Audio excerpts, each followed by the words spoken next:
بيحصل اديشن اوف ديبليتد للاكسبوزد سب انتيريال كولاجين، وده بيبقى مديني في حاجه اسمها فاكتور 8 اللي هو تيشو فاكتور 8 الكون والبراند فاكتور. وتبدا تيجي البليتلت اللي هي الخط الابيض ده تبدا تيجي تلزق على الاكسبوزد كولاجين.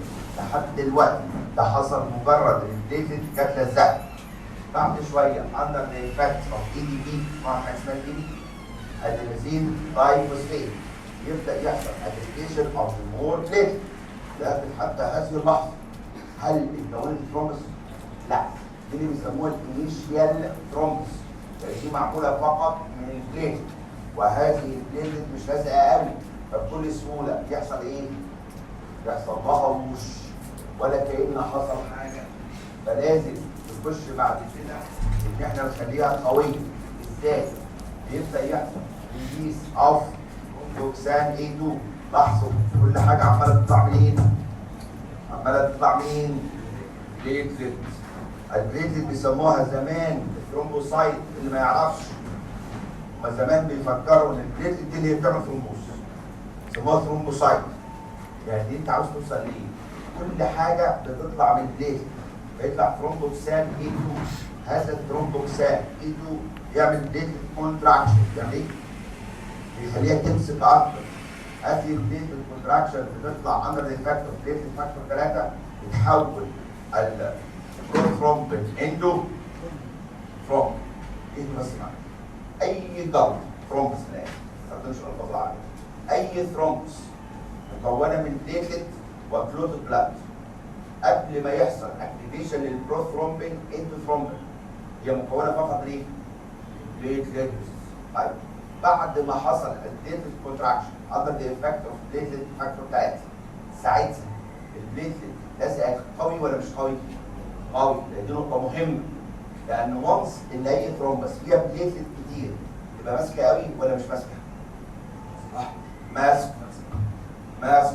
امال لما يزيد الكلوتد بلاد مش ماسك. واللي يتحكم ان اي ثرومبس فيها بليتلت كتير او بليتلت قليله؟ اللي يتحكم سرعه الدم.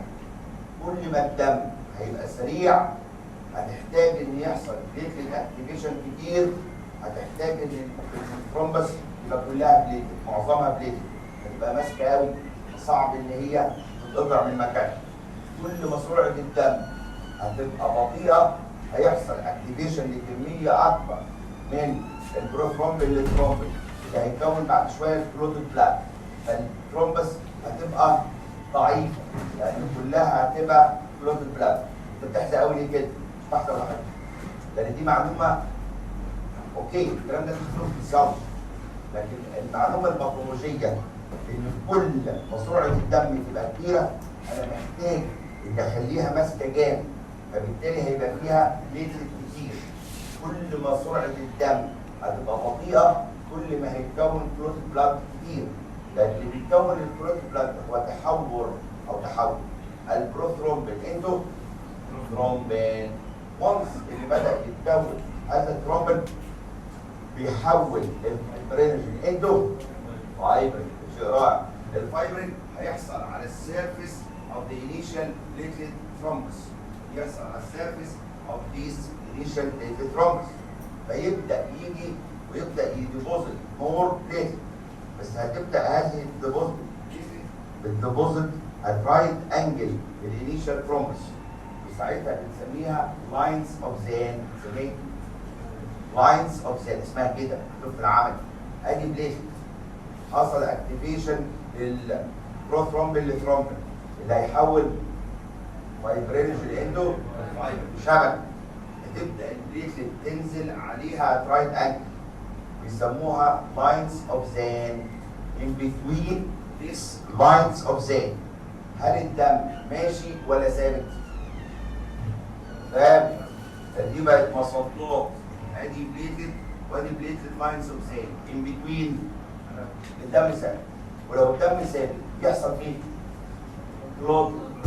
ودي اللفظ اللي لازم تتعلموه كويس قوي بسبب عدم معرفه واحد صديق ليا استاذ دلوقتي ما اقدرش اقول اسمه لان لو هغلط اقول غصب عني حضرتك، بسبب عدم معرفه الفرق بين كلمه ثرومبس وكلوتس. ضابط 10 عادي والله ما بهرب. امتى اقول ثرومبس؟ لو الدم متحرك. امتى اقول كلوتس؟ لو الدم ثابت ستاجنت ما بيتحركش. هنا في اي ثرومبس يبقى في عندنا ايه؟ لاينز اوف زين. الدم ماشي اهو. 2 لاينز اوف زين اهو. فور اكزامبل 400,000 لاينز اوف زين. من between لاينز اوف زين الدم سيركليتنج ولا ستاجنت؟ ليه ستاجنت؟ ادي لاينز اوف زين اهو. راح جاي الدم ماشي كده. مفهوم؟ هنا في دم بتحوش ما بين كل بوك لاين اوف زين. فبالتالي ستاجنت ولا سيركليتنج؟ فبالتالي بيحصل فيه كلوت. مفهوم؟ الموضوع الاول بدا في دم ثابت وام متحرك فحصل فيه ثرومبس. اي دم ماشي بيحصل فيه ثرومبس، لان الفرق بين الثرومبس والكلوت البليتلت. ايه البليتلت؟ البليتلت اقصد بيها في دم ثابت تبدا تيجي وتنزل ان ذا فورم اوف لاينز اوف زين. كل ما سرعه الدم بتزيد كل ما بتكوين اللاينز اوف زين والبليتلت ازيد، كل ما الثرومبس تبقى الزق ولا مش الزق؟ الزق. فبالتالي الثرومبس بالذات قوي بتتكون في الشرايين، سرعه الدم عاليه. انتوا فاهمين اللي بقوله؟ بس اللي يقول كله طبعا كوره سهله قوي. ايه النيم بتاع البيل فايبرت لاينز اللي موجوده في اي ثرومبس؟ لاينز اوف زين. دوروا عليه. لاينز اوف زين، علموا عليه. كان ايه الفرق بين الثرومبس والكلوت؟ الكلوت فيها بليتد ولا فيهاش؟ فيها طبعا، لان الدم فيه بليتد. اما يجلط الدم اكيد فيه بليتد. والثرومبس فيها بليتد. ايه الفرق ما بينهم؟ ان ثرومبوزس البليتد بتبقى ريتش ان فورم اوف لاينز اوف زين. اشمعنى؟ لان الدم متحرك فبتبدا البليتد تلزق مع بعضه ديبوزيت على الانيشال بليتد ثرومبس in the form of lines of zane. فما هي الوحدة البنائية لأي ثرومبس؟ lines of zane. أكتر من كده البواسير هتنزل. الوحدة البنائية لأي ثرومبس lines of zane. أفرق إزاي بين الكلوت والثرومبس؟ lines of zane. لو فيها lines of zane معناها إن هي حصلت in circulating blood. طب لو لقيت مفيش لاينز اوف زين معناها ان هي حصلت ستاجنال بلاد. اي حد مننا لما هيموت هيبدا يتجمد الدم في عروق، هيبدا يحصل له ثرومبوزس ولا كلوتنج. شفتوا ميتين قبل كده؟ شفتوش ميتين؟ فتحتوا القلب بتاعهم وشفتوا الكورونري بتاعهم؟ ما شفتوش، انا شفت كتير قوي. تلاقي الكورونري بتاعهم جواه دم متجلط، يروحوا واخدين هذه الجلطه بصينا عليها تحت الميكروسكوب نكتشف فيها بليت ولا ماشي؟ اكيد فيها، لان الدم فيه بليت. طيب انا اعرف منين بقى؟ ده حصل له ثرومبوزس في الكورونري وهو حي، فبالتالي منع البلاد سبلاي عن قلبه فوقع مات. ولا ده واحد مات لاي سبب من الاسباب فبالتالي الدم اتجلط في الكورونري في قلبه، فبالتالي ملوش علاقه بالموضوع وده كلوت وليس ثرومبس. ابص تحت الميكروسكوب لو لقيت لاينز اوف زان يبقى ده السبب، يبقى عندي ثرومبوز. لكن لو ما لقيتش لاينز اوف زان يبقى ده كلوت. فاهمين اللي انا بقوله؟ يقول لك الموضوع سهل، بالنسبه لي شايف الموضوع صعب على الطلبه ولا سهل؟ ده سهل. ثرومبس لاينز اوف زان. امال اسمه سيل كارسينوما شو كده؟ كده كده لازم باخدش المرض بالليل. شاطره سيل ناس. امال قالوا كارسينوما ايه؟ دوات اسمها ايه؟ ابنورمال اسينار، ابنورمال ميوكس جلاند. فاهمين؟ امال الميوكويد كارسينوما ميوسين فوس بحيرات البرابيل شاطرين خالص. امال سن درين كارسينوما مفيش ايه؟ سن درين يخرب سن درين سيلز، سن درين سيلز. والله العظيم كده يا دكتور هم الباثولوجي ده كده ايه؟ بس هم بيخدعوك بيقول لك ماده مهمه وصعبه، صح؟ قال لي ماده صعبه. لا اضحك عليك، عمال اجيب كلمتين واثنين، هم ده الملخص. واحد بشخص الامراض ازاي؟ هم كلمتين. فاهمين اللي انا بقوله؟ لازم تعرف الوحده البنائيه لاي مرض. انت دلوقتي عشان تقول ثرومبس لازم تشوف لاينز اوف زان، فبكده بتعرف ان دي اتكونت ان سيركليتنج بلاد. امال لو الدم اتجلط لوحده يعني ستاجنانت بلاد يبقى ده كلوت. يعني اي ثرومبس مكونه من ايه؟ من بليتلت وكلوتد بلاد. الكلوتد بلاد يحتوي على بليتلت، بس هذه البليتلت ليست in the form of lines of زان. انتوا فاهمين حاجه؟ كلمه ثرومبس يعني circulating blood يعني lines of زان. كلمه كلوت يعني stagnant blood يعني no lines of زان. اتفقنا على ذلك؟ ده اللي كان يهمنا خالص في حكايه الميكانيزم، مش عارف الميكانيزم، ده كلام فيسيولوجي. شاشه؟ هكمل. انا هقف كمان. هقف. عيد الجمله تاني. عيد الجمله تاني، ما احنا بقى ما ورناش امتحان بقى وهنصيح بقى. ثرومبس تساوي سيركليتنج بلاد وتساوي لاينز اوف زان. كل ما سرعه الدم تزيد يبقى كميه البليتلت تزيد، يبقى اللاينز اوف زان تزيد، يبقى الثرومبس ألزق. كل ما سرعه الدم تقل يبقى اللاينز اوف زان تقل، يبقى الكلوتد بلاد اللي يزيد، يبقى بالتالي الثرومبس يبقى ديتاتشابل مش لازم. مفهوم اللي عمال اقوله؟ الواد بقى ساعه يجيبه عشان يعمل انفليسيون سيمبلي. استاذ ابراهيم شغال اللي عند الشاشه اللي معاه. اللاينز اوف زان هي الوحده البنائيه لاي ثرومبس، لان اللاينز اوف زان هي البيل فايلت لاينز فيوز بليتلت. ايه اللي يفرق الثرومبس عن الكلوتد بلاد؟ ايه اللي يفرق؟ رايح يندهله حصل راح يندهله عشان يشغل الشاشه وراح فين؟ اللاينز اوف زان. اوكي. اللاينز اوف زان هي اللي بتفرق الثرومبس عن الكلوتد بلاد. اشتغلت حاجه بدوي؟ اشتغلت؟ شكرا. نكست. المورفولوجي اوف ثرومبس، عيد نفس الكلام لان ده بيجي لكم في الام سي كيو. مورفولوجي يعني الشكل. الثرومبس مكونه من نمبر 1 بتبقى فيها اهم كلمه حاجه اسمها لاينز اوف زان. in between this lines of زان بيبقى عندنا clotted blood اللي هي مش work of fibrin entangling كل البلاد سيلز على حسب كميه اللاينز اوف زان. البليت بالنسبه للكلوتد بلاد بنقسمها للانواع الاتيه. اول نوع بنسميها بيل ثرومباي. يعني بيل يعني فاتحه يعني. البيل معظمها كلوتد بلاد ولا معظمها بليتلت لاينز اوف زان؟ بليت. ودي معناها حصلت في دم سريع جدا، ومعناها ان هي لازقه ولا مش لازقه؟ لازقه جدا. يبقى اذا على حسب كميه البليت والكلوتد بلاد دي بليت بس مش ان ذا فورم اوف لاينز اوف زان. بيل ثرومباي.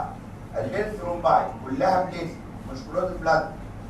وحضراتكم بتحصل في الفاست موفينج بلاد. يعني في حاجه اسمها ريد ثرومباي. يعني ايه ريد ثرومباي؟ يعني كلها كلوتد بلاد مش بليت. والمخ يقول تحصل في الفاست موفينج ولا في السلوث؟ يعني تحصل في الارض ولا الفينز؟ الفينز. دي اشهر نوع من الثرومبوز هتكتشفوه يسموها ريد ثرومباي. لازقه ولا مش لازقه؟ مش لازقه بس سهل ان تتاتش وتعمل امبولايزيشن زي ما هنشوف. لان معظم الثرومباي اللي ممكن نشوفها بنسميها ميكسد. يعني ايه ميكسد؟ ده قد ده، ده قد ده. فعندنا بين فيها بليتلت كتير، ريد فيها كلوتد بلاد كتير.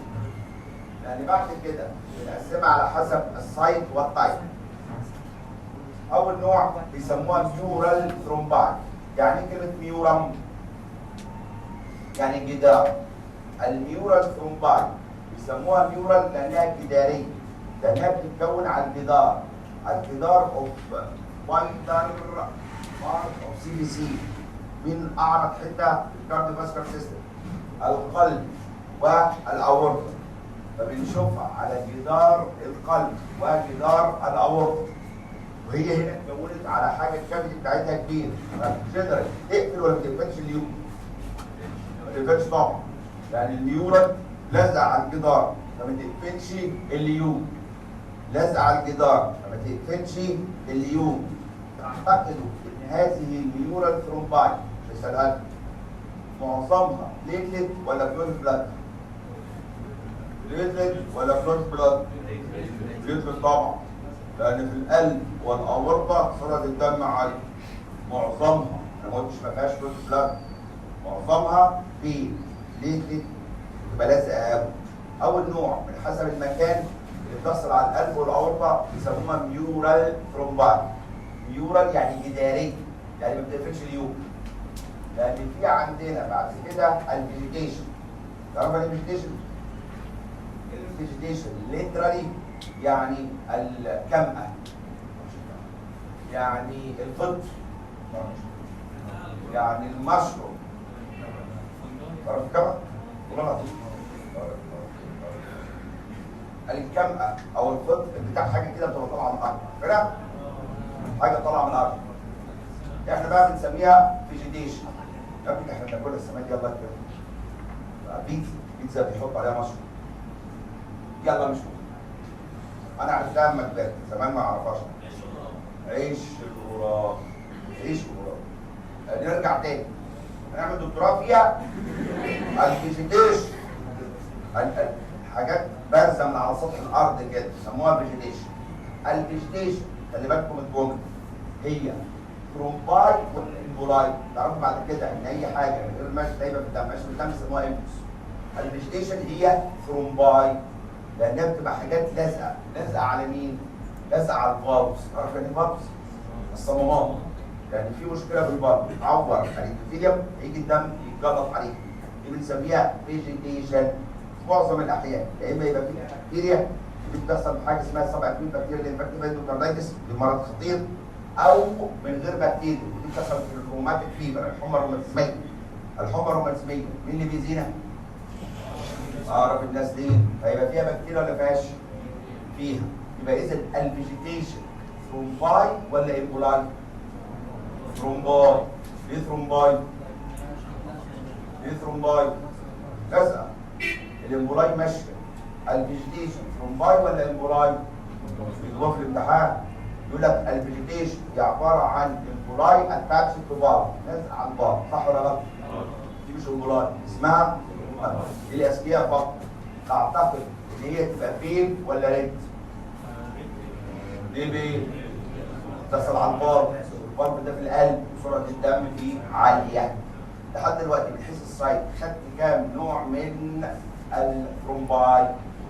واحد بيورال في القلب على جدار القلب وعلى جدار الاورطه. اثنين فيجيتيشن. فيجيتيشن بحرف ايه؟ في، فبتحصل على ايه؟ فار بالفي. ثرومباي ولا امبولاي؟ ثرومباي ولا امبولاي؟ ثرومباي وليس امبولاي. ايه كمان؟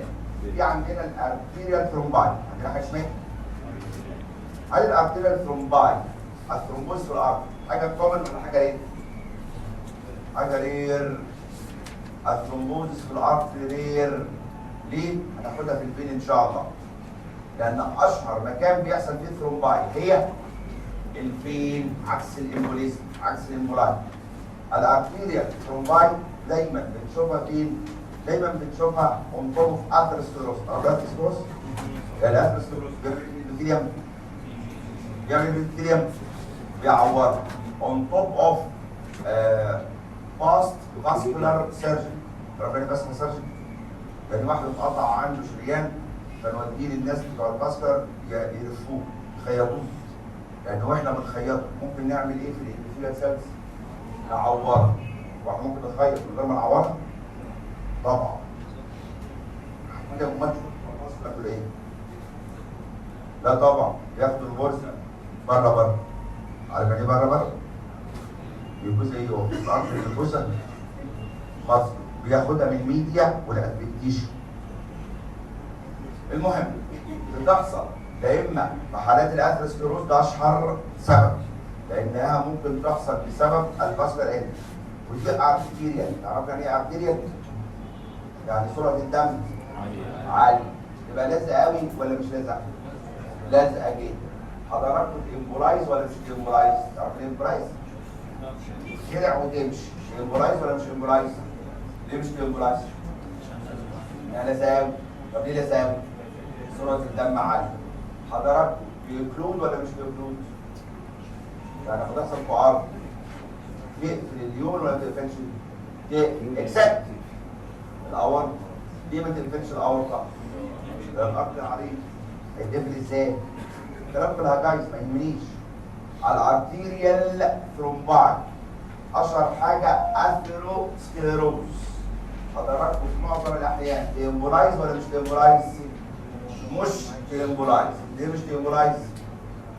عشان بتتكون في القفص، وهذه القفص سرعه الدم عاليه، فكميه البليتلت لاينز اوف زين اللي مسفكاها كتير، فبالتالي صعب ان هي تيمبولايز. مفهوم؟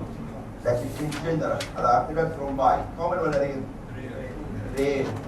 لان اشهر نوع يبقى نساله هي الفينس ثرومباي. ونعيد تاني عشان تبقى في علامه الشطار. الارتيريال ثرومباي على حسب المكان اللي اتكونت فيه. نمبر 1 ميورال بتتكون على جدار القلب والاورط. فيجيتيشن باص. بعد كده ارتيريا في الارض. والارتيريال ثرومباي لزق ولا مش لزق؟ ليه لزق؟ معظمها بليت. معظمها بليت. فبالتالي صعب ان هي تيمبولايز. سيليدم تيمبولايز. عارفين سيليدم؟ نادرة. نادرة. تقفل اليون ولا تقفلش؟ تقفله اكسبت الاورطة. بس الاورطة قد كده بتقفل ازاي؟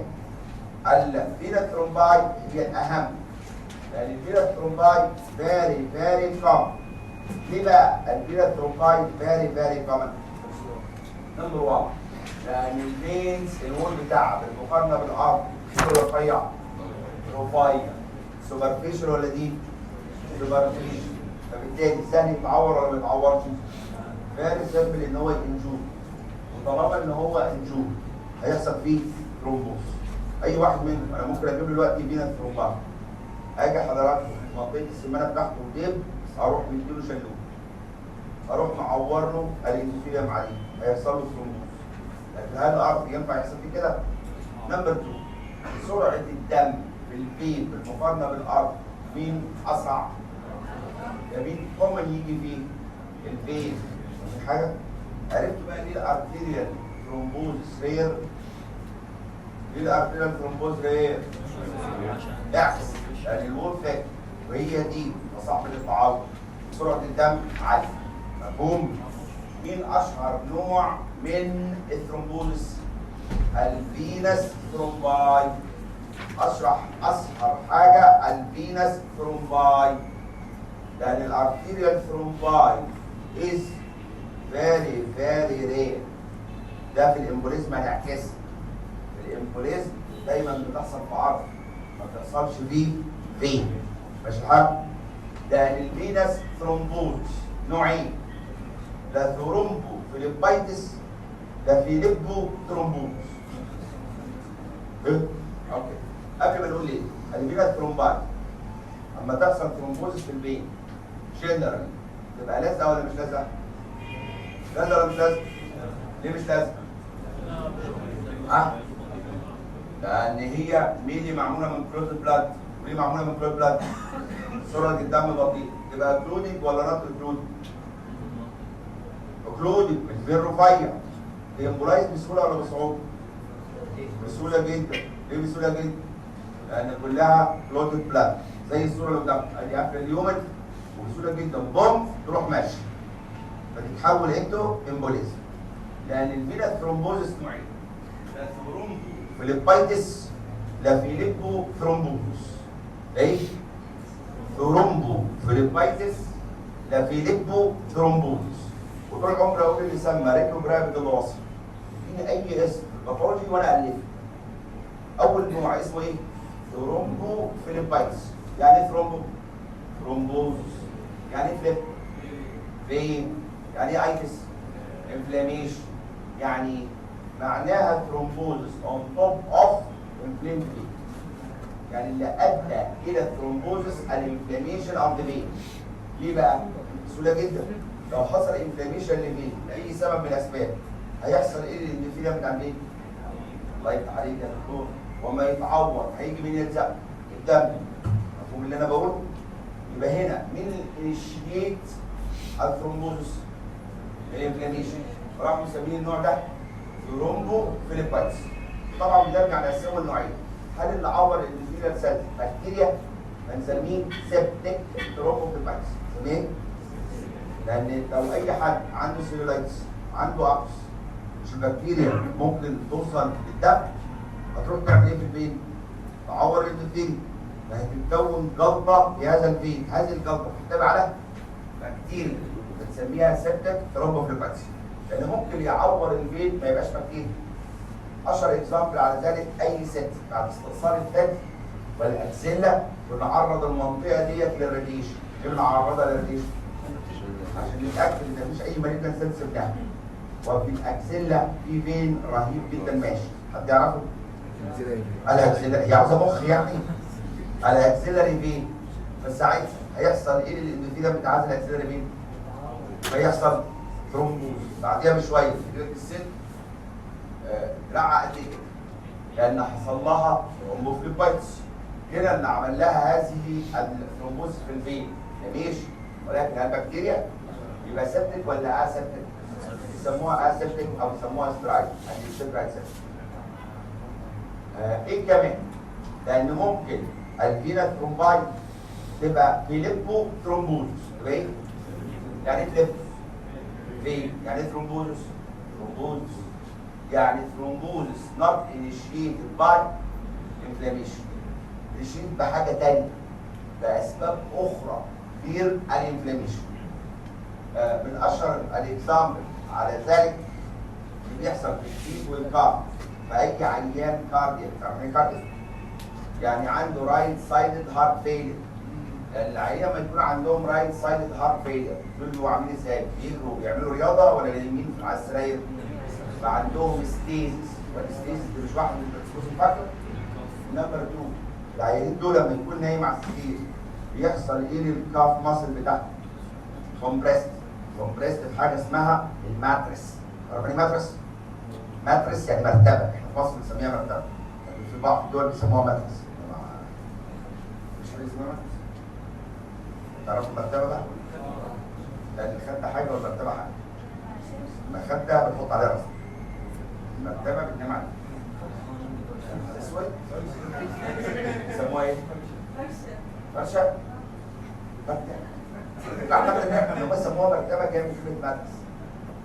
اي ثينك المصريين لا اي ثينك اعتقد هي فرش طبعا، انك ما تقراش في الارض حواليك ده فصل.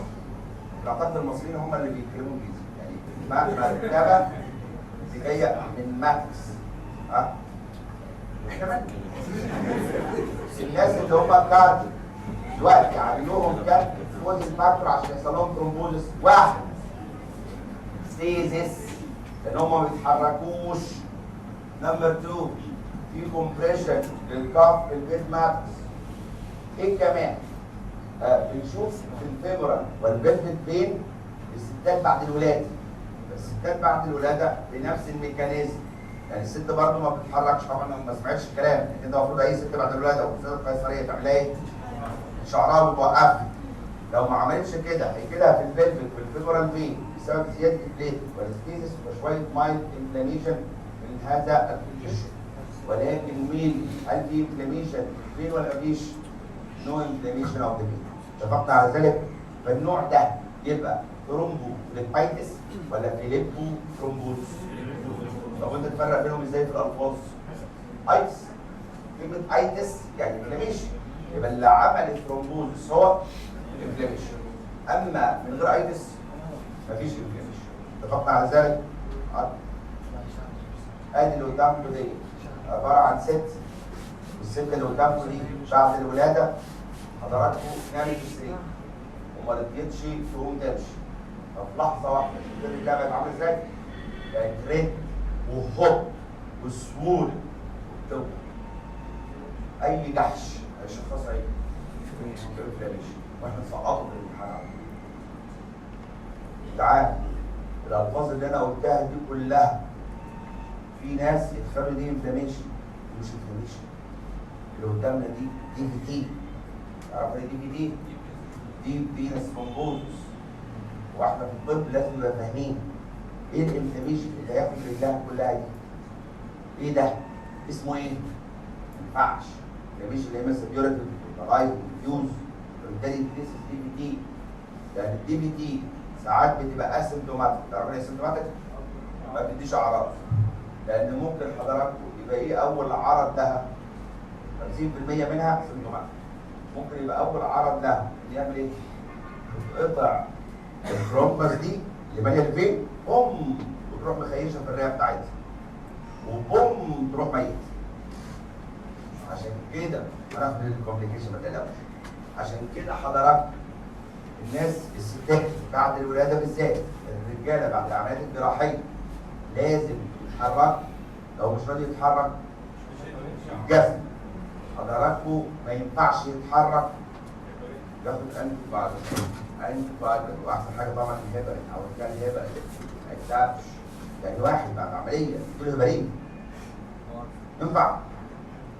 لازم تشغلي مخك. اهو صاحبي عمل كده، يحكى في قديم الزمان. ناخد الكوميونيكيشن دلوقتي فاحكي ان انا كنت الفيرست سينيور جراحه عظام، والسكند سينيور بتاعي جراحه عظام. محترم الناس قوي. حضراتكم جينا فبعد دخولنا كده بحدود 15 يوم بدأنا نشتغل عمليه اسمها قصد الموت، تغيير مفصل الفك. وكل واحد مننا كان بيتدرب على 10 حالات. في استاذ نفس الاستاذ يقعد معايا في 10 حالات وانا بشتغلها، ويقعد معاه في 10 حالات وهو بيشتغلها. فبعد شغلنا في ال10 حالات ديت انا واحد عارف ان عمر الانسان قصير فبستفيد من خبرات السابقين. فقبل ما انزل اعمل العمليات دي كنت فاتح الشيتس، تعرف الشيتس الدوسيه بتاع العيان عشان اشوف العيانين بغير لهم مفصل الفك، كلهم بيبقوا ستات بغير لهم مفصل الفك. الستات بيحصل لهم اوستيوبروز، بيحصل لهم هشاشه بالكسر. اكيد كم واحد منكم سبته كان بيمشي بالليل، جده كان بيمشي بالليل جده راح مفصل الفك مكسور. ولا واحد مستحيل، وكانت فضائيه ما ينفعش. محدش فيكم جده او سته كانت ماشيين بالليل رايح تشرب ميه بالذات، راح توقع مكسوره عظمه الفك عندها وقالوا لها لازم تعمل عمليه. اللي حصل معاه الموضوع ده ارفع ايديه. 1 2 3 حاجه فيري كومن يا حبيبي. واحد دول يعني عندنا في القصر العيني بيجي لنا في كل نبطشيه 24 ساعه مش اقل من 30 عيان، مش اقل من 30 واحد. وحاجه فيري كومن لو ما حصلش معاكم ده مستحيل. المهم فجيت انا اشتغل 10 حالات وهو 10 حالات ونفس الاستاذ. فانا كنت بستفيد وكنت بقرا اللي قبلينا النواب عملوا لهم ايه؟ كانوا بيكتبوا كده 1 سم هيبرين عضل بعد عمل زمن التجلط، ونكتب بالعربي عشان الممرضين ما بيعرفوش يقروا انجليزي. فبعد ما خلصت الحالات بتاعتي وطلعت فوق اختلفت نفس الكلام. هو شغل مخ. فبعد ما خلص العمليات ما اختلفش الكلام ده، هل الممرضه هتعمل حاجه؟ لا. فجاني بعديها بيوم قال لي كم عيانه عندك لسه عايشه؟ قلت له نعم. كلهم عايشين واعمل لهم استشاره صبح خرجهم بكره. قال لي ده عندي 9. قلت له صح؟ ده حاجه صعبه قوي. ما يكونش حد يا ابني بيموتهم لك. اي حاجه في البلد الكلمه دي ممكن تحصل. قلت له ما يكونش الواد الثالث سينيور عشان كان ثالث سينيور، الواد الثالث المجموع موتهم لك عشان البيت يجي بدلك. قال لي كل حاجه ممكن. قلت له خلاص انا اخلص النوتشيه عندنا خلاص دايما يعني. ابتدي الاستقبال يهدي. الاستقبال بيهدى امتى؟ بيبدا الساعه 2 بالليل. قلت له نهدى كده بالاستقبال، اطلع نبعد السجاير نقعد ورا البلكونه الستاره ونتابع بقى نشوف بقى مين ايه اللي بيحصل وفين وازاي. هو قال لي هي واحده اللي موجوده. قلت له رحمه الله عليها نشوف. طلعنا مستنيين الواد فلان ده ان هو يجي ويتكلم. ما حصلش. فجاه واحنا واقفين لقينا الوليه عملت كده. قال لي شوف. قلت له شوف. قال لي جيت جنبيها. قلت له ما حصلش. قال لي مين اللي موتها؟ قلت له انت. قال لي ازاي؟ قلت له اصل مفيش حاجه في الدنيا تعمل المنظر اللي انا شفته ده غير البروباجيتنج فلوس. قال لي يعني ايه بروباجيتنج فلوس؟ قلت له سيبك من الوقت مش هنتناقش. تدي العيانين بتوع هبرين اللي انا عبيط اللي انا فتحها 25 سم فيها هبرين عشان تنزل في الموت. قلت له يا راجل، قال لي اه. قلت له ما مات. انتوا فاهمين؟ فاهمين اللي انا بقوله؟ عرفت ان ساعات الجهل والغباوه مفيده. زي ما تقتل عيانين وانت احساسك ان انت عملت اللي عليك وزياده وانت اللي قتلتهم، وغلط الطبيب مش في واحد فوره يشيل. ففي ناس قتلت ملايين ومش واخدين بالهم. فاهمين اللي انا بقوله؟ اتعلموا كويس عشان ما تقتلوش حد، لان ممكن الفلو ده يبقى اقرب الناس ليك وانت مش دريان اساسي. هتفهموا اكتر من اخد الكومبليكيشن. الافكت اند الفيت اوف كومبليكيشن.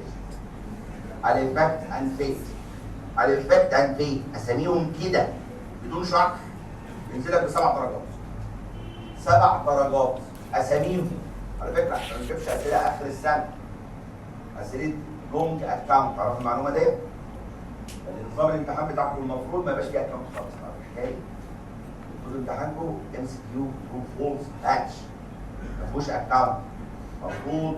المفروض غير الموجود، والناس ما بتحبش المظبوط الا في الاهل. فبالتالي احنا ما نقدرش بقى نجيب اكونت، نجيب انيومريت ليست. وده بيقول لنا كلمه بتعرف تكتبها بالشكل ده. لازم تعرفوهم كويس. الافكت والكود اوف ترومباي اشهر حاجه واهم سؤال هنساله لك في الاكونت في هذا الشابتر. اول افكت او فيت فراجمنتيشن. بصوا لهذا دي الكليه كانت نايمه بعد عمليه، فحته من بتاع الثرومبس اللي اتكونت بصوا this is fragmentation طبعا. فبالتالي هتعمل ثرومبو امبولايت. هتعمل ايه؟ يعني بقت ماشيه في الدم غير دايما في الدم this impulse اصلها ثرومبس.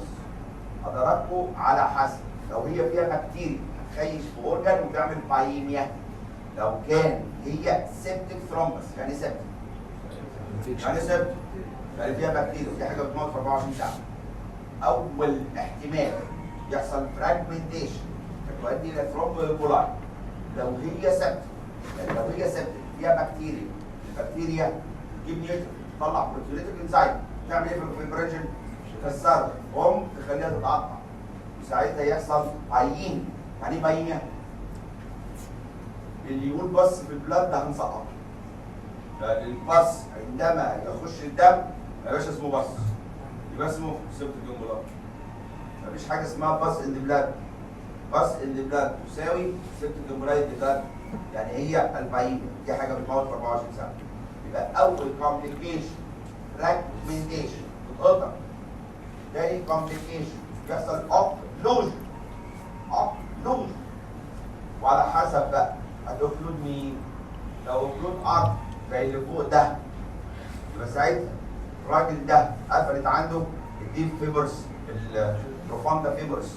تعرفوا مش ناقصين برضه بروفاندا فيبرز ده موجود في الرايت ابر ليب ولا الليفت لور ابر ليب؟ ليفت الخطيط اكيد في اللور بس.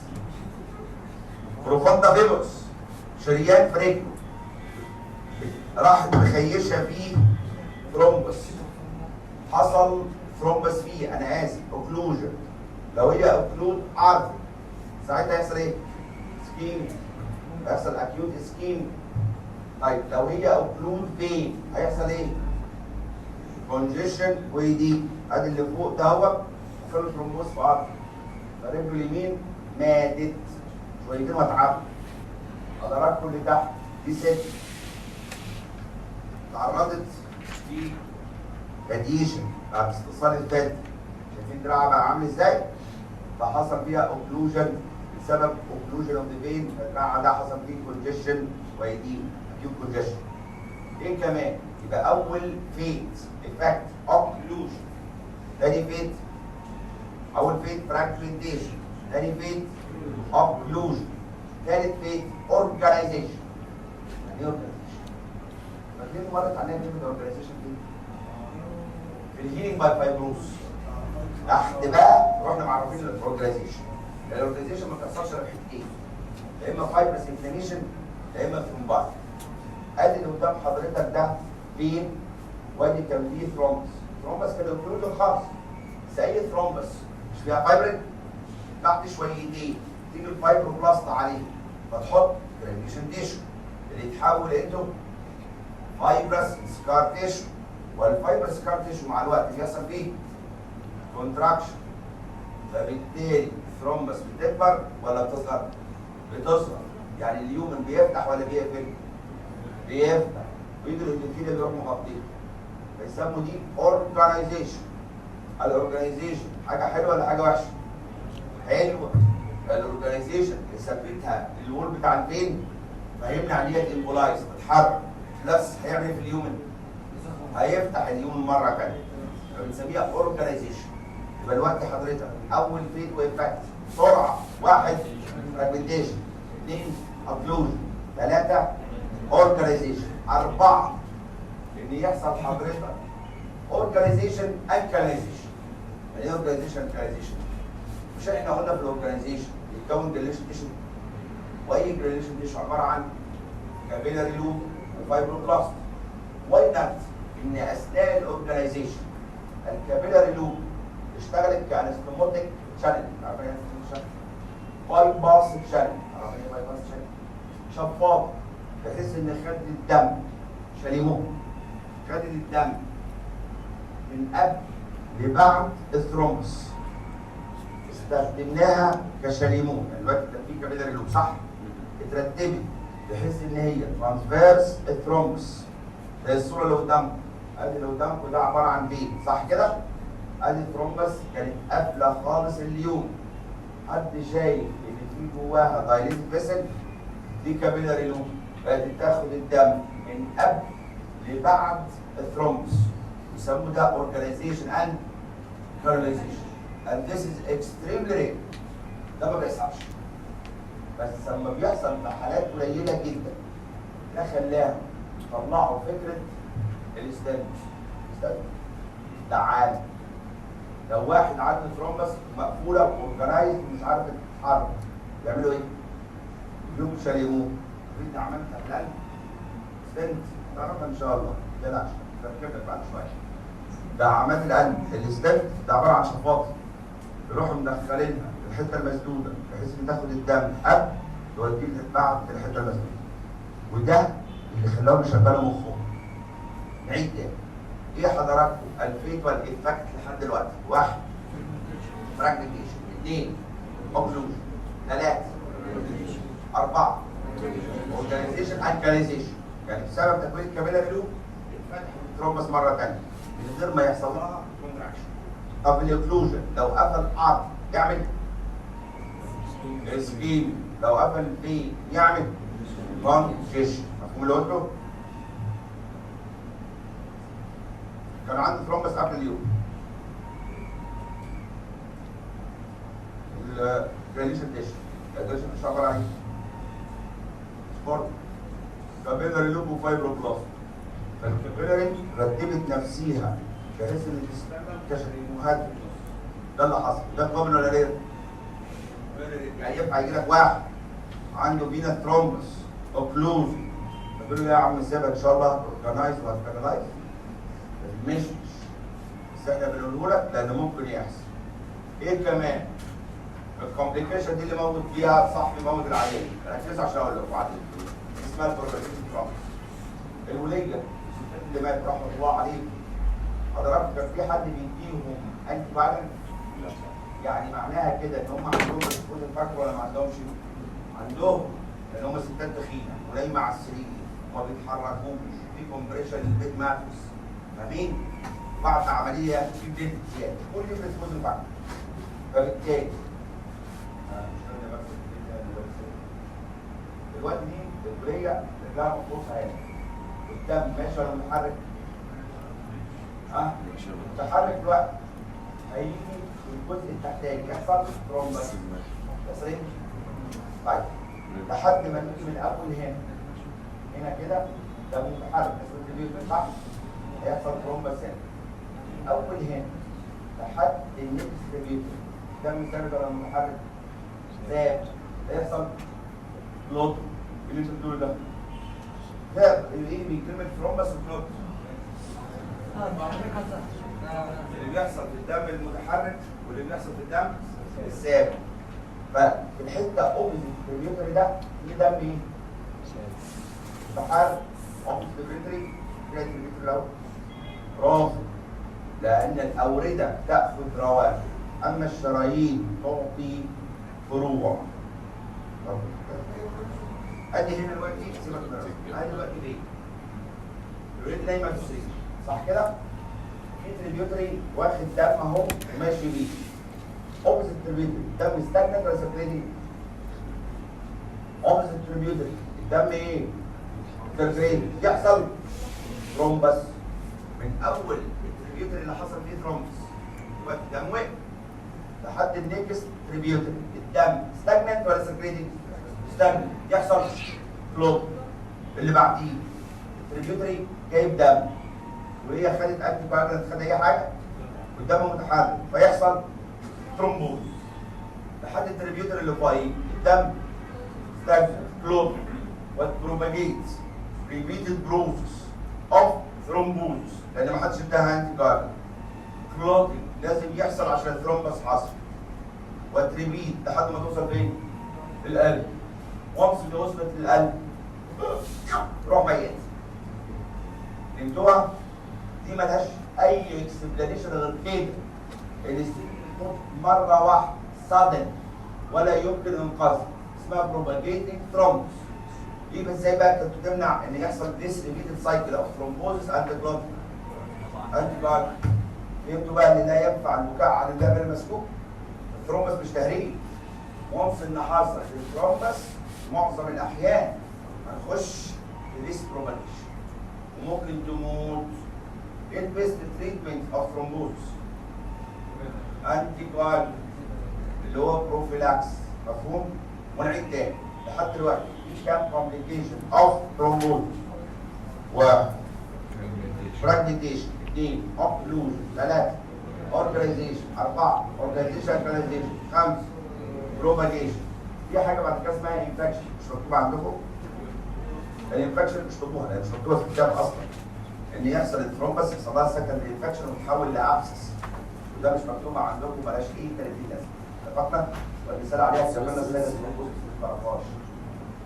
كتبنا الساينس ثرومبوزس تعرفوا ما واحد يبقى عنده خراج دينترس اريا وكيس او دينترس اريا مشطوبه خلاص الانفكشن مشطوبه او يعرفوها اسما من اصل. المهم الامبوليزم مين اهم موضوع في ديسوردر فلاتو ثرومبوز؟ لو واحد قرر ما يذاكرش حاجه يذاكر ايه؟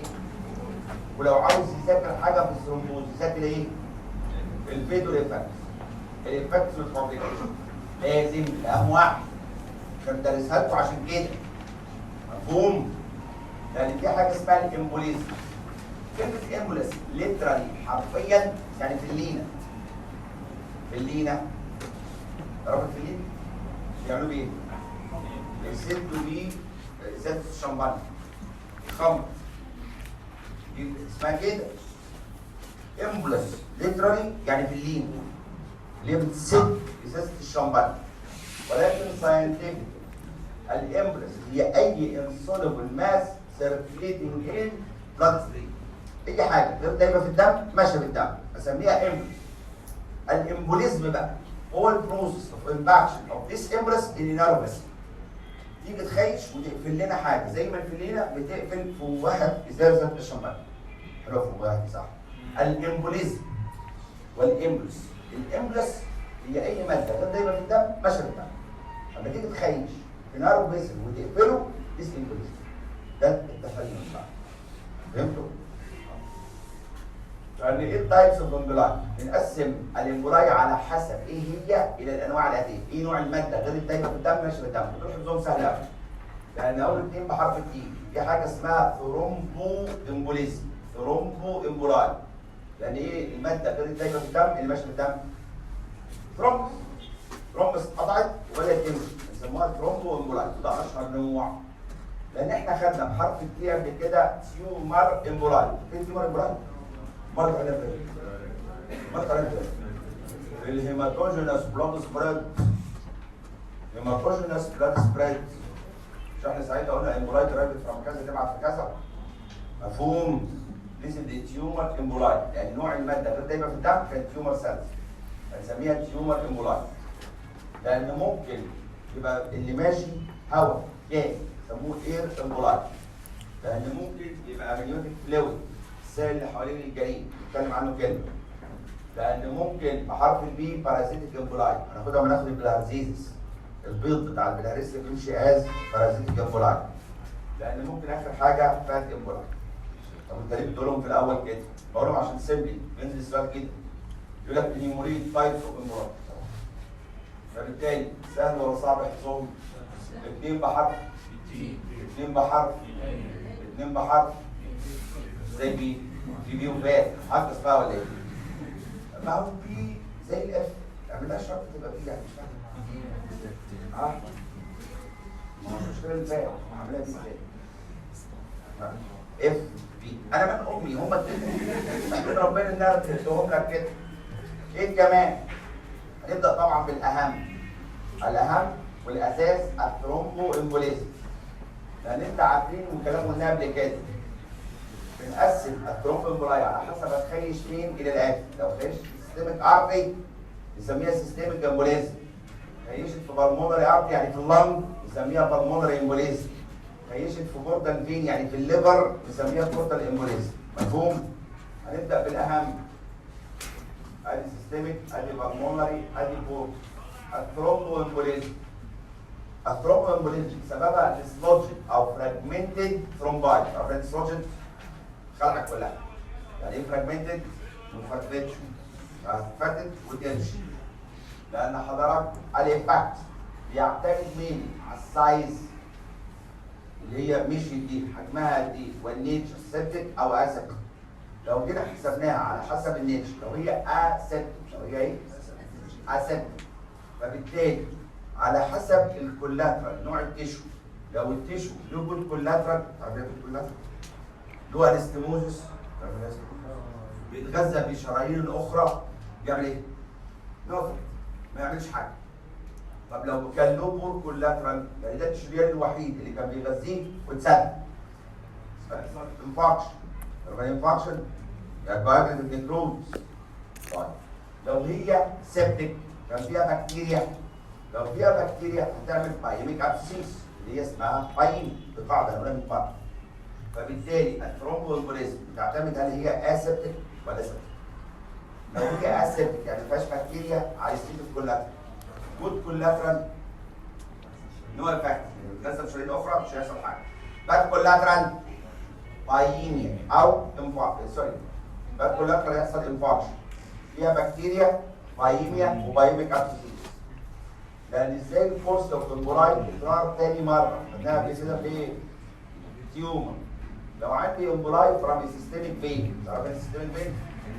يعني بيرجع الى الرايت سايد، الرايت سايد على القلب وجنين يمين وبطين يمين، مين اللي في النص؟ فانا جايه امبولاي من سيستميك فين، زي واحده ست من دي في دي، ساعتها هتمشي رايت اتريم، رايت فنتريكل، ومنها بوم تخيش فين؟ في اللنج، امباكت في اللنج، فيحصل بالمونري امبوليزم. انت عارفين السيستميك تبعت لللنج واللنج تبعت سيستميك. فالامبولاي درايف فرام الاورطه، عارف الاورطه؟ او الليفت سايد اوف ذا هارت، ساعتها تخيش فين؟ سيستميك، كانها راجعه من اللنج، فتخيش في السيستميك زي السريبرال رينال او سبلين. لو عندي امبولاي فرام البورتال فين، تعرف البورتال فين؟ الوريد البابي. مين البابي؟ كابل، فساعتها هتحصل الامباكشن فين؟ في اللاب. قايلين الكلام ده قبل كده في التيومر لو تفتكر. طيب لو عندي امبولاي فرام السيستميك فين، السيستميك فين المفروض ان هي تخش فين؟ السيستميك تبعت مين؟ لنج. ولكن هل يعقل ان يبقى عندي امبولاي جايه من السيستميك فين باي باس اللنج، تعرف ايه باي باس؟ تعدي اللنج وتخيش والسيستميك ارتري، يعني تيجي السيريبرال رينال الكلام ده كله. ينفع؟ ينفع؟ يعني ده ازاي ولا بقول ينفع؟ يخرب بيت. الحمد لله ما عندكوش شافه. ينفع. اول احتمال ان العيان ده كان عنده ثقب في القلب، هي جايه منين؟ سيستم فين؟ سيستم فين؟ رايت ايه؟ رايت فيتريك. في الرايت فيتريك كان في ثقب حاجه اسمها بي اس تي سيبتال فاكتور. فممكن بسهوله جدا تروح معديه من الرايت للليفت والليفت ضخها سيستم. ايه رايك في التفسير ده؟ كان في ثقب في القلب فمن خلاله مشي من الرايت فينتركل للليفت فينتركل والليفت هيضخها فين؟ في السيستميك اورجن. موافقين على الكلام ده؟ موافقين؟ لا مش موافق. ده كلام واحد كاتبه ضروري. لان مين البريشر فيه اعلى؟ الرايت فينتركل ولا الليفت؟ رايت ولا الليفت؟ الليفت طبعا. بي الضغط في الرايت 0.25 الضغط في الليفت 120/80. فازاي هتمشي من الضغط الواطي للضغط العالي يا بلوزه؟ ده هيحصل بس بشرط يبقى حاجه اسمها ايزنمنجر امبوليزم. ايزنمنجر سندروم يعني يتعكس مالكوش دعوه انتوا في الكتاب عندكم ينفع ينفع بس ايه؟ سيبتا ديفاكت. عاوز تفازلك بقى مع ايزنمنجر كومبلكس ان يحصل عكس للضغط. ودي بيسموها بارادوكسيكال امبولاي. عارف يعني بارادوكسيكال؟ عكس المتوقع. لان انا لو عندي ثرومبس عملت امبرس ماشيه من السيستم فين؟ العالي يقول تخيش فين؟ لنج. ممكن تبقى يباص اللنج وتخيش سيستمك؟ لو في سيبتا ديفاكت. ثقب في القلب.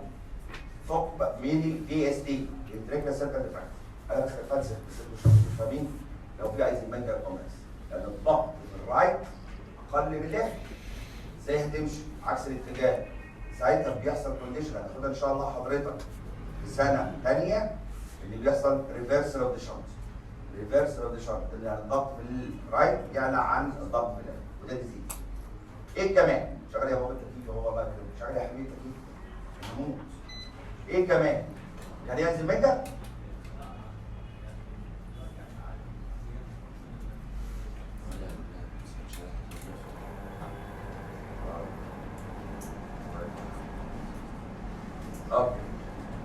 الجد بقى بالمونري امبوليزم يعني بيقول لك الفيت بتاع الكيس المقرره عليك في الشابتر بتاع السيركلاتري اجابتها هنا البالمونري امبوليزم.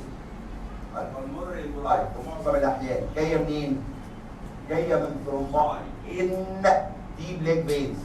انتوا خدتوا الفينز بتاع اللور ريب؟ طيب اسمها دي بليك فينز اللي بنسميها عشان كده دي بي تي. عارفين دي بي تي؟ هي دي بليك فين؟ سيستمك فين؟ فهتروح داخله منين؟ من الرايت سايد تروح داخله في النص او اللي هي جايه اللي هو دي بليك دي او البلبك وبالتالي الرايت سايد اوف ذا هارت. كل اللي قبل القلب يعمل امبولاي فين؟ في اللنج. فبالتالي السيستمك فين هتبعت في اللنج. دي السورس بتاعها. الايفكت يحصل ايه؟ على حسب حجمها على حسب السايز بتاع الثرومب والامبولس اللي اتحركت.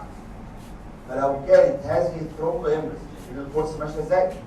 لو كانت هذه الثرومب امبولس بيج يعني بيج يعني كبير كام كيلو؟ لو تلاقي حد يقول لك كبيره وصغيره قول له قد ايه؟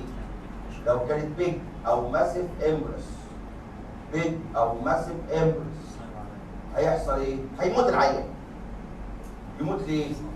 كلمه بيج ان هي تسد المين بالمونري ترانك.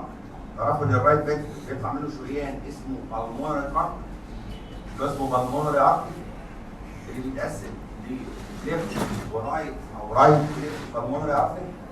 صح؟ يعني ايه كلمه بيج؟ يعني تقفل المين بالمونري ترانك شخصيا او one of its main branches. ساعتها يحصل الدوره الصبح العيان يطب ماء. حضرتك بيحصل انفاركشن في اللنج ولا ما يحصلش؟ بيحصل فين بقى ان شاء الله؟ العيان مات. هيحصل له شنقه في البساتين. عارف البساتين؟ الطرق اللي احنا بندفن فيها على المقابر بتاعتنا. يخرب بيت كده. اول احتمال ان هذه الثرومبو امبلس كانت بيج. يعني ايه بيج؟ يعني ايه كبير؟ تسد المين بالمونري او one of its main branches. ساعتها الدوره الدمويه هتقف. فالعيان هيموت من قبل ما يحصل انفاركشن. طيب تقفل المين بالمونري ترانك مفهومه. كده اتقفل الدم مره واحده. لكن لو قفلت وان برانش يبقى البرانش التاني ممكن يمشي بالدم. ازاي بقى السيركيشن وقفت؟ سهله، مش لسه دقيقه واحده قايل لكم ان هي ترومبس فين ريتش ايه؟ ليتل دلوقتي جاب ترومبس ما كانتش كبيره قوي، قفلت فور اكزامبل الرايت مين بالمونري ارم وهي فيها بليت امباكت، يحصل البليت اللي جواها فرقع، والبليت فيري ريتش ايه؟ سيرانولين، والسيرانولين از باورفول فازو بريستراكشن، هيلف على الناحيه الثانيه بوم ويروح عامل فيه فازو بريستراكشن، والنتيجه مين اتقفل؟ الاثنين، وحصل للعيان ايه؟ مات. حصل له انفارشن ولا ما حصلوش؟ اول احتمال، اول فين؟ هل العيان حصل له انفارشن؟ امال العيان حصل له ايه؟ مات. صادم ديث اللي انتوا بتشوفوه ده وعمال يتكرر. لان الاحتمال الثاني ان هي تبقى ميديوم سايز، هي تبقى ايه؟ ميديوم سايز. يعني ايه ميديوم سايز؟ ميديوم سايز يعني تقفل ميديوم سايز بالمونري ارتري. لان اللنج لها دبل بلاد سبلاي، تعرفوا ان الرئه لها دبل بلاد سبلاي؟ تعرفوا الكلام ده؟ بتاخد من البالمونري ارتري يعني من الرايت، وبتاخد من البرونكيال ارتري يعني ليفت فنتريكل. دي لها دبل بلاد سبلاي، بالمونري من الرايت، برونكيال من الليفت. فانت جيت قفلت ميديوم سايز بالمونري والليفت كان سليم، يعني ما كانش عنده لانج كونجيشن. اللي بيعمل لانج كونجيشن هو الليفت سايد هارت فيلير، يعني البرونكيال كان شغال. يحصل ايه؟ نو افكت، ولا يحصل له حاجه، ولا يحصل انفاركشن حتى، لان ساعتها البرونكيال شغال. طالما البرونكيال شغال يبقى الحته دي من الرئه مش هيحصل لها حاجه، لان انت قفلت احد التغذيات اللي هي المودر، لكن الناحيه الثانيه شغاله فما يحصلش حاجه. يبقى اول احتمال لو هي بيج مات مش هيحصل انفاركشن. طب لو هي ميديوم سايز وطبق هيلثي لانج، عارفه ايه هيلثي؟ يعني ما فيهاش سي بي سي، يعني ما فيهاش سي بي سي، يعني الليفت سليم، يعني البرونكال شغال، يبقى ساعتها نو افكت. طيب لو هي حضرتك كانت ميديوم سايز ولكن اللنج فيها سي بي سي، يعني ايه اللنج فيها سي بي سي؟ يعني الليفت مش شغال، فبالتالي هل البرونكال بيغذيها؟ فبالتالي يحصل ايه؟ يحصل انفاركشن. ادي اللي قدامكم انفاركشن لانج، ايه الحته اللي ميته من الرئه؟ هل انفاركشن لانج دي حاجه قاتله؟ ولا لها اي 30 لازمه؟ ولا لها هوا؟ انفاركشن لانج عارف اللي بيشتكي من العين؟ بيوريتك ايه؟ شكل ما موتش لحد دلوقتي. كان في كام احتمال؟ 3 حصل منهم الانفاركشن، كام احتمال؟ 1 بس. عشان كده قال لي انفاركشن لانج كومن. لا ليه؟ عشان كل اللي انا بقوله ده اكتبوا الانفكتد دي كلها، لان حضرتك رابع احتمال ان هي سمول سايز امبس. يعني سمول سايز صغيره، يعني صغيره تقفل سمول بالمونري ارم. لو حضرتك كانت بتقفل ميديوم سايز البرونكال شغال مفيش افكت، امال لو قفلت سمول اكيد نو افكت، فبالتالي نو افكت خالص ولا يحصل حاجه. طيب لو هي حضرتك ريبيتد سمول، تعرف يعني ريبيتد سمول؟ سيمبل ايبيسودز على الاقل ديك تبع شاور، يبقى كده البلمونري ارتريز مش تقفلوا معظمهم، يبقى الضغط في البلمونري ارتري يزيد ولا يقل؟ هيزيد، يحصل بلمونري هايبرتنشن. ده الفيت مصير العيان اللي بيجي له بلمونري هايبرتنشن. ومين اللي معتمد على مين؟ على السايز، ومعتمد على مين؟ سبيد اوف لانج. ونعيد تاني عشان تكرار بيعلم الشطار. لو هي بنت، يعني ايه بنت؟ تقفل المين بالمونري او one of its main branch، ساعتها هيموت starting cardiac death without infarction. لو هي medium size on top of healthy lung no effect. لو هي medium size on top of CBC infarction. لو هي small no effect. لو several episodes of small repeated small يحصل pulmonary hypertension. لأن ممكن بعد كده يحصل systemic embolism. يعني ايه systemic؟ يعني مش هتخيش في بالمونري ارتري، هتخيش في اللنج، هتخيش ستيب باس، هتخيش في ستيب احصائيا. السيستميك امبوليزم بتبقى طالعه منين؟ اكتر حته هتبعت في السيستميك ارتري هو الليفت سايد اوف ذا هارت، عارف الليفت سايد اوف ذا هارت؟ 75% بتبقى ميورال ثرومباي، عارف يعني ميورال؟ ميورال بتبقى جايه اون توب اوف مايوكاردال انفاركشن، واحد من القلب حته من القلب تموت فيموت الاندوثيليوم فيحصل عليها ميورال ثرومبس. ممكن تبقى جايه 25% من اذر اللي يبقى فيه انيوريزم في قلب تمدد شرياني، الاورطه يبقى في عندنا اثيروسكليروزس. ممكن فيري رير تبقى بارادوكسي، يعني مكان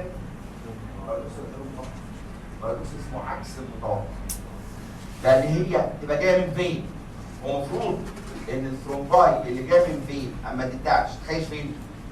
في اللنج، لكن هنا احنا بنتكلم على سيستم. ازاي؟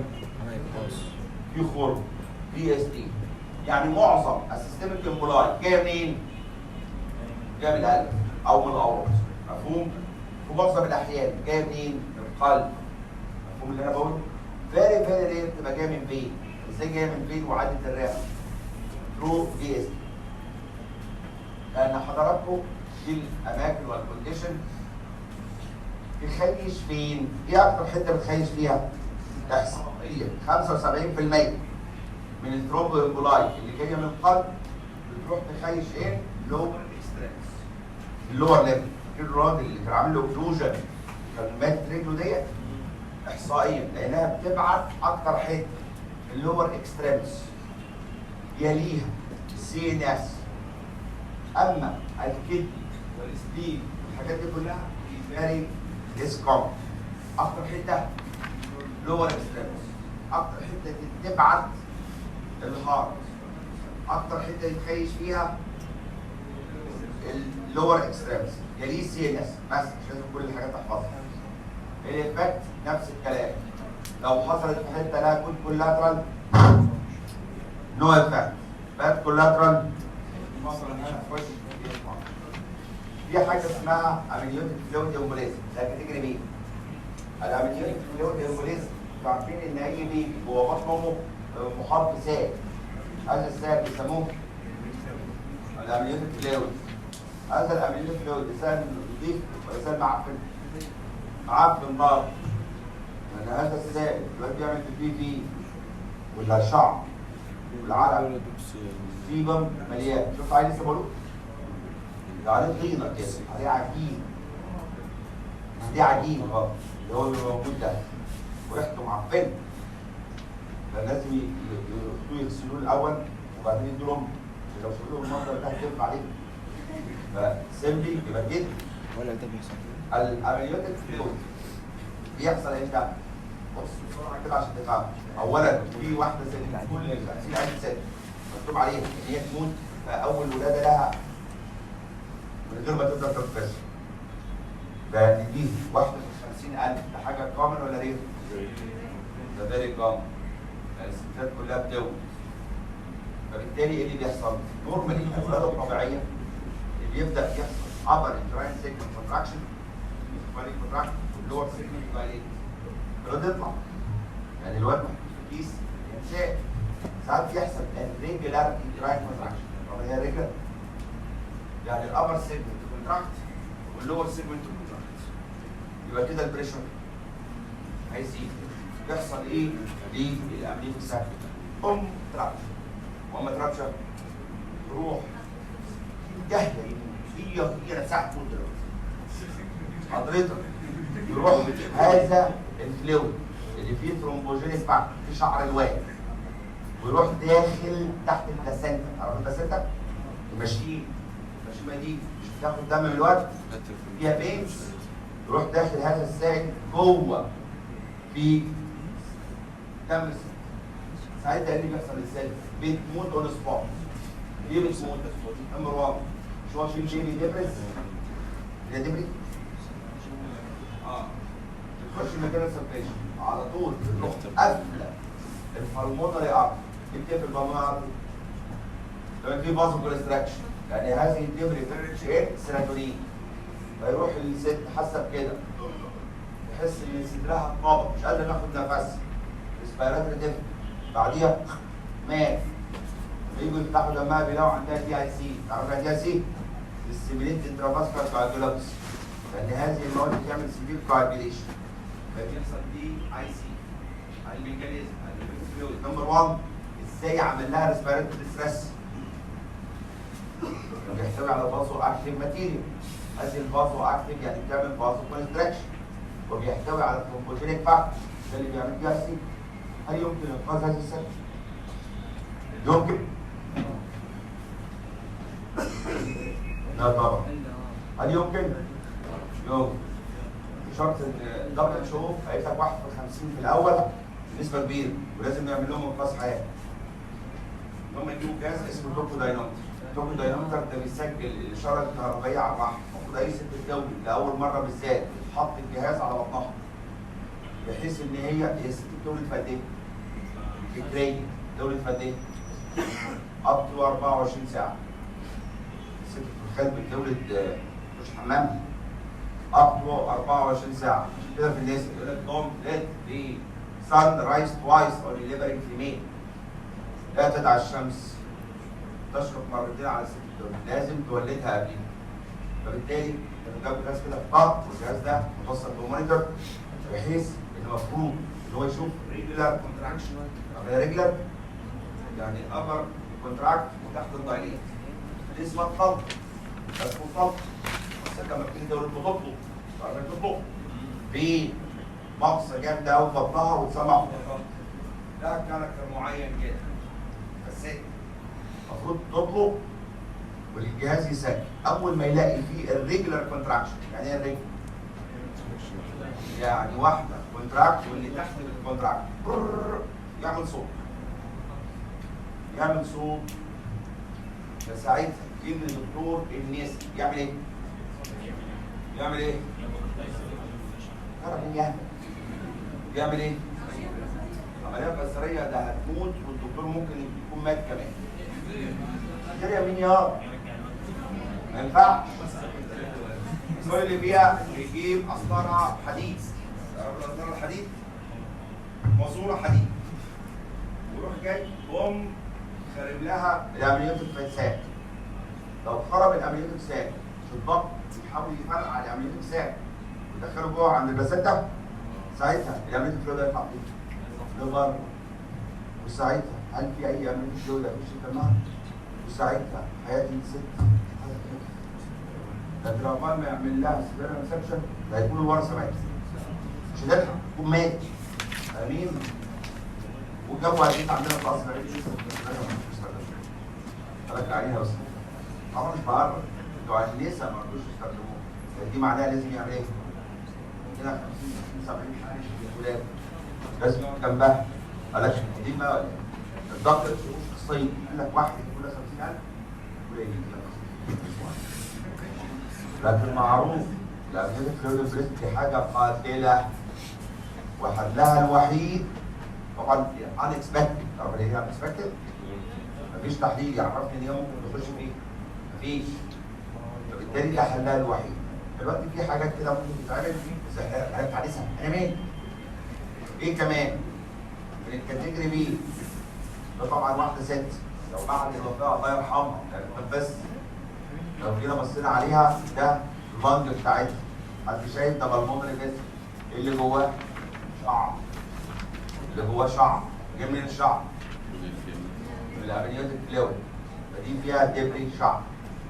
في حاجه اسمها الاير امبوليزم. الاير امبوليزم يعني هواء جاز يخش جوه الدم. اشهر حاجه يعملوها دكاتره المخ والاعصاب. جراحه المخ. حد فيكم شاف عمليه جراحه مخ واعصاب؟ عمليات جراحه المخ والاعصاب بنقعد العيان في هذه الوضعيه. ليه؟ ايه عمليتي ده ولا احنا بنفتح السكالب. السكالب ده مخ. المخ ده مهلبيه. لو جينا نيمناه على ظهره هيقع. فبالتالي انا نقعده في هذه الوضعيه. ما تبقاش فاهمه حاجه. نقعده ليه؟ نعمله عمليه. فلازم العيان يبقى سيمي سيدي. مفيش حد بيشتغل عمليه مخ واعصاب العيان نايم. فلازم نقعده سيمي سيد في لغه الفيزيكس اللي انت ما تعرفهاش. دلوقتي راسه مش هتبقى اعلى من قلبه، يبقى البريشر في الفينز بتاع النيك والهيد بوستبل نيك نيجاتيف طبعا، بريشر يبقى نيك. يجي جراح المخ والاعصاب وهو بيشتغل بوم يقطع نيك فين هيد فين، ساعتها يبدا يسحب ايه؟ هواء. فتلاقي دكتور التخدير بوم يعرف ان السنترال فينس بريشر بتاعه بيزيد، ساعتها نعمل ايه؟ نسيبه ازاي واحنا مش شايفين ولا حاجه؟ نجيب تاول يسبورت المخ، وبعد كده نبدا نرجعه بحيث ان هو ينام. ان نفسنا نلاقي في رغاوي طالعه، ايه الرغاوي دي؟ الهواء اللي داخل، بعد شويه دم، هنرجع نظبطه على الوضعيه دي واحنا شفنا الفورم، نروح حاطين الغرزه ونرجع تاني. مين نسيب الفورم الحق يا جدع العام بتاعك مات. طيب مين اشهر ناس يعملوا ايرموليزم؟ الانجلز الهيد نيك دول بتاع جراحه المخ والعصب.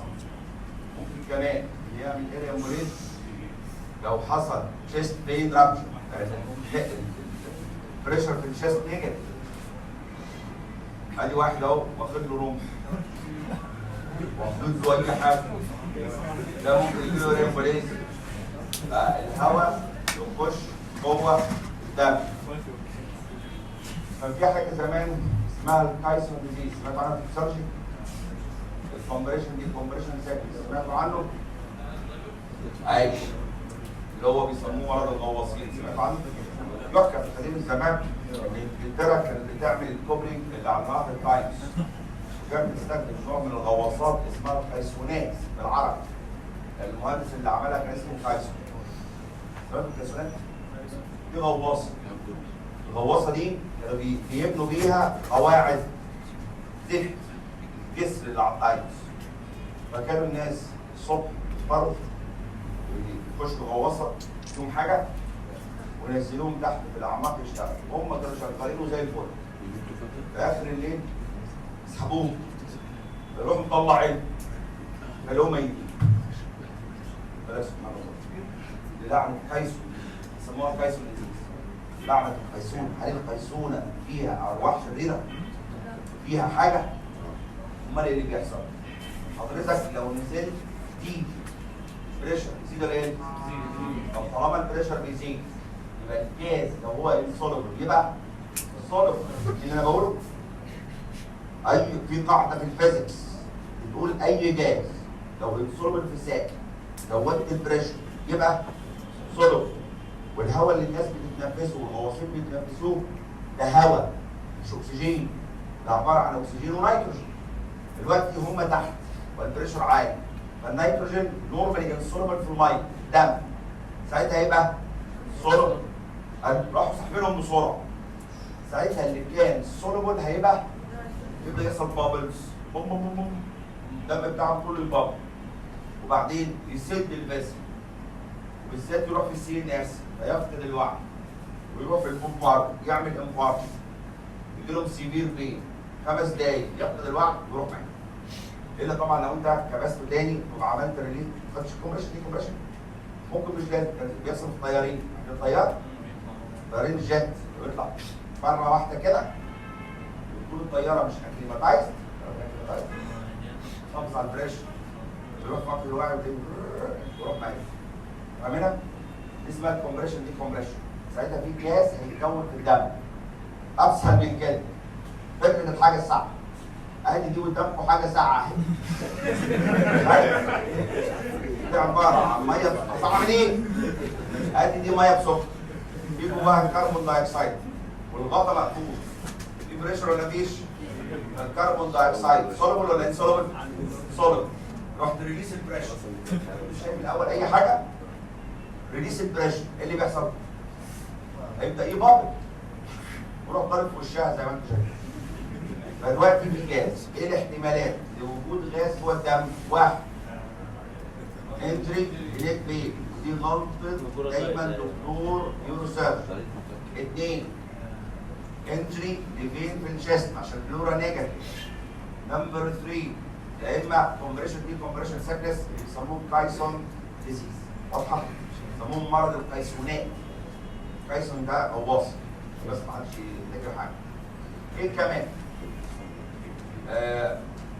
في عندنا ناس كايسون ديزيز دي الحاجات اللي بنعملها معظم الاحيان. كميه الهواء اللي بتخش بتبقى قليله ما بتعملش حاجه. انت عشان تموت انسان الهواء محتاج تديله اتليست تديله 50 مللي، يعني ده اللي يملى قلبه وينترفير بالطعم ويموته. عشان كده بتلاقي البهايم يمسكوا الحقنه وفيها شويه هواء وبيدوها عضل يقعد بوم بوم يطلع الهواء. تقول له ليه؟ ما تشوفوش ايروبوليزم، ايروبوليزم مين يهبل اللي هيجيبه؟ يجي ايروبوليزم بنقطه هواء اداله عضل. انت عشان تجيب ايروبوليزم الواحد محتاج توقف قلبه، محتاج تديله قد ايه هواء؟ 250 مللي، زي ما فيش حقنه في السوق 250 مللي. 250 مللي حقنه تخلي كده. انتوا فاهمين؟ واليهود عليهم لعنه الله اتهموا عليه رحمه الله هتلر ان هو كان بيموتهم بحقن الهواء. سمعت الكلام ده؟ يقول لك هتلر كان بيموت اليهود بحقن الهواء. عمره ما عمل كده خالص. هتلر موتهم بحقن هواء؟ خالص. كان بيجيبهم يولع يولع وبعد كده يعمل يشحن بيه الدم. طب بص هو ده بيت اصلا اول رحمه الله عليه هل دينيا يجوز ولا لا يجوز؟ يجوز ولا يجوز؟ ارجع اخويا المفتي القدس لما راح سلم عليه هناك وقال له انت البطل الاسلامي المنتظر. ارجع يجوز ولا يجوز؟ مش عارف اسمه ايه كده. ارجع للتاريخ بتاعه. ايه كمان؟ سمبلي اسمه حاجه تابوتس. ايه كمان؟ فبالتالي فيو بابلز ان بلاد انترفيرال ثيرابي ذيس از هارمس ما تعملش حاجه. عشان تبدا تعمل محتاج 100 مللي عشان تبدا، عشان تموت 250. فبالتالي هو يعمل ايه؟ بلاش هبل. ايه كمان؟ الامبوليزم كمان كفايه خلاص. في حاجه اسمها الفات امبوليزم بس مكتوبه كده. الفات امبوليزم دايما بتيجي بسبب فراكشر البون في العظمه في العواجيز عشان فيها فات وخش الدم او بيرن او فات اريا في الزيت الثاني بس لازم ينفع. نكمل السكيما ان شاء الله لما جاي. بدلعك على فكره مش عارف لازم تمشي شويه لازم مش عارف ايه. ثانك يو.